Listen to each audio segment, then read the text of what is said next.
Hey guys, well, this is it. This is the final episode of Kamen Rider Ex-Aid. This was pretty emotional and really cool at the same time. Keep in mind, the Kamen Rider Ex-Aid true ending movie takes place after this episode. I'll talk about it once it gets subbed by TV Nihon. As we have seen so far, Poppy and Peridot sacrifice themselves to save everyone, but Emu can't transform because Peridot was an anchor point to his transformation ability. Masamune transforms into Kamen Rider Kronos and everyone else tries fighting him, but that doesn't work too well. Kronos uses his pause ability and he's about to kill Emu, but for some reason, Emu pulls a I am a man move, punches his Buggle Driver, and he can no longer use that ability. I am a man!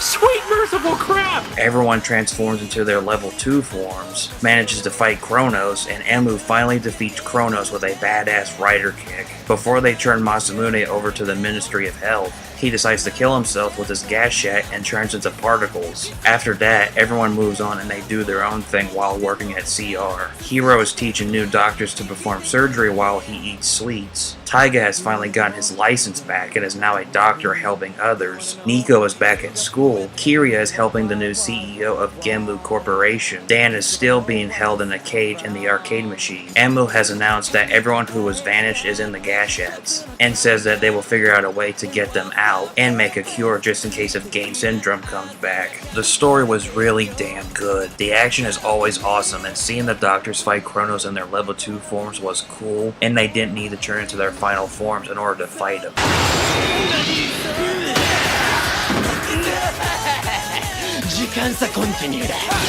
Seeing everyone fully developed is really nice to see, especially with Hiro, Taiga, Nico, Poppy, and Peridot. I'm glad that they didn't randomly brought people back from the gas jets like Saki. I was afraid that they were going to pull a Deus Ex Machina bullcrap on bringing back Saki back. Thankfully, that doesn't happen. This was a better finale than the finale of Kamen Rider Ghost. There's nothing wrong with it, but it was a crossover episode and it wasn't that good. The small crossover cameo from Kamen Rider Build in the previous episode was funny and cool to watch. Overall, this episode was fantastic and a great way to end the show. I'm really glad that there's a video game themed Kamen Rider show, and it showed cool and wonderful forms and weapons. I can't wait to see Kamen Rider Build once it premieres. The concept sounds silly and cool at the same time. Seeing the forms that he has in the scans and even in the trailer are bonkers and kick-ass. I will truly miss Kamen Rider Ex-Aid. There are some flaws, I won't deny that, but the good stuff that it had overweighs the bad stuff, and it paid off really well. I can easily say that it's one of my favorite Kamen Rider shows, not just because of the theme, which is video games, but because of the story, the characters, the action, and the drama. It's definitely up there in my top 10 Kamen Rider shows list. If you haven't seen this show, I strongly recommend it. Let's clear this show with no continues and move on to the next show. Thank you for watching, and as always, I will catch you later.